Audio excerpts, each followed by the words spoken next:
हमारे इतिहास में ना कुछ दिन ऐसे होते हैं जिन्हें जब भी याद करो तो सच में रूह कांप जाती है। आज हम बात करेंगे ऐसे ही एक दिन की।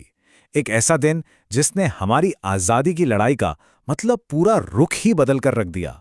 तो बात है 13 अप्रैल 1919 की। जगह थी अमृतसर, और अमृतसर में जलियांवाला बाग। ये वो दिन है, वो तारीख है जिसकी याद आज भी, इतने सालों बाद भी, एक गहरे जख्म की तरह महसूस होती है। उस दिन जलियांवाला बाग में समझिए कि हजारों की तादाद में लोग जमा हुए थे। और ये कोई जंग का मैदान नहीं था, बिल्कुल नहीं। ये तो बैसाखी का दिन था, त्योहार का दिन, और लोग वहां एक बहुत ही शांतिपूर्ण सभा के लिए इकट्ठा हुए थे। अब सवाल यह है कि इस भीड़ में आखिर था कौन? तो सुनिए, इसमें हर उम्र के लोग थे। बूढ़े थे, महिलाएं थी, छोटे छोटे बच्चे भी थे, हजारों की संख्या में। और सबसे जरूरी बात, ये सब के सब निहत्थे थे। इनके हाथ में कोई हथियार नहीं था। वो बस अपनी आवाज उठाने आए थे, अपने हक की बात करने आए। तो फिर ये लोग जमा क्यों हुए थे? आखिर किस बात का विरोध कर रहे थे? इसके पीछे वजह थी एक बहुत ही, कह सकते हैं, जालिमाना कानून जिसे अंग्रेज सरकार ने लागू किया था। नाम था इसका रॉलेट एक्ट। ये रॉलेट एक्ट था क्या? असल में ये एक ऐसा काला कानून था जो अंग्रेजी हुकूमत को मतलब बेहिसाब ताकत देता था।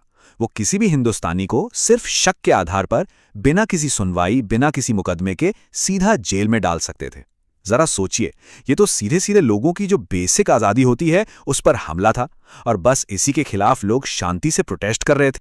और बस यहीं से कहानी का सबसे खौफनाक मोड़ आता है। ब्रिटिश अफसर जनरल डायर अपनी पूरी फौज के साथ वहां पहुंचता है, और वो एक ऐसा हुक्म देता है जो इतिहास को मतलब हमेशा हमेशा के लिए बदल कर रख देता है। बिना किसी चेतावनी के, कोई वार्निंग नहीं दी गई, भीड़ को हटने के लिए कहा तक नहीं गया। नहीं, जनरल डायर ने सीधा एक ही हुक्म दिया, फायर, गोली चलाने का। और गोलियां बस चलती रहीं लगातार, एक के बाद एक, बिना रुके। किस पर? उस निहत्ती भीड़ पर, जिसमें, जैसा हमने कहा, बच्चे थे, महिलाएं थीं। कितनी देर?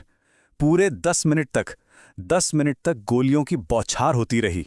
1 मिनट नहीं, 2 मिनट नहीं, पूरे 10 मिनट। जरा आंखें बंद करके सोचिए उस मंजर के बारे में। 10 मिनट का वो खौफ। लोग जान बचाने के लिए भागे, लेकिन भागकर जाते भी कहां? कोई रास्ता ही नहीं था। चारों तरफ से ऊंची ऊंची दीवारें, और जो एक छोटा सा तंग सा रास्ता बाहर जाने का था ना, उसे सैनिकों ने बंद कर रखा था। मतलब वो हजारों लोग पूरी तरह से एक जाल में फंस चुके थे। गोलियों की उस बौछार से बचने के लिए पता है लोगों ने क्या किया?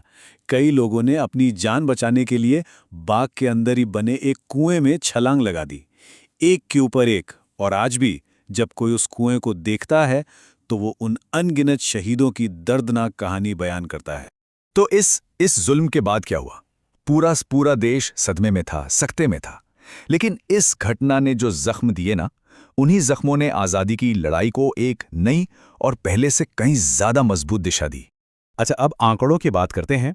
जो ब्रिटिश सरकार के रिकॉर्ड्स थे, उनके मुताबिक मरने वालों की संख्या थी 379, 379। ये उनका ऑफिशियल आंकड़ा था। लेकिन असलियत कुछ और ही थी। अनुमान यह है कि 1000 से भी ज्यादा, जी हां, 1000 से ज्यादा हिंदुस्तानी उस दिन शहीद हुए थे। ये जो जमीन आसमान का फर्क है ना, ये अंग्रेजी हुकूमत की क्रूरता और उनकी नियत दोनों को साफ साफ दिखाता है। इस एक हत्याकांड ने सच में पूरे देश को अंदर तक हिलाकर रख दिया था। ये कोई मामूली घटना नहीं थी, नहीं। ये एक ऐसा जख्म था जिसने हर हिंदुस्तानी के दिल में एक क्रांति की आग भड़का दी। और यही वो पल था, वो टर्निंग पॉइंट था जब आज़ादी की लड़ाई की रफ्तार बहुत ज़्यादा तेज हो गई। लोगों का गुस्सा और आज़ादी पाने का उनका संकल्प दोनों ही मतलब अपने पीक पर पहुंच गए थे। तो देखिए कैसे चीज़ें जुड़ीं। 1919 में यह हत्याकांड हुआ जिसने पूरे भारत को गुस्से और दुख में एक साथ ला खड़ा किया। फिर ठीक 1 साल बाद 1920 में महात्मा गांधी ने नॉन कोऑपरेशन मूवमेंट यानी असहयोग आंदोलन की शुरुआत की, और बस यहीं से आज़ादी की लड़ाई को वो मोमेंटम मिला जिसे रोक पाना किसी के बस में नहीं था। तो आखिर में हम ये कह सकते हैं कि जलियांवाला बाग सिर्फ एक बाग का नाम नहीं है, या सिर्फ एक तारीख नहीं है, नहीं, ये हमारी आने वाली पीढ़ियों के लिए एक बहुत बड़ा सबक ये घटना हमें इतिहास की एक सबसे बड़ी सच्चाई याद दिलाती है, एक चेतावनी की तरह कि जब जब जहां जहां जुल्म और अत्याचार अपनी सारी हदें पार करेगा, तो उसके जवाब में एक क्रांति जरूर जन्म लेगी। और आखिर में ये पूरी कहानी हमें एक बहुत गहरे सवाल के साथ छोड़ जाती है कि आज़ादी की असली कीमत क्या होती है। इतिहास हमें बार बार यही याद दिलाता है कि इस कीमत को और इसे चुकाने वालों को कभी नहीं भूलना चाहिए।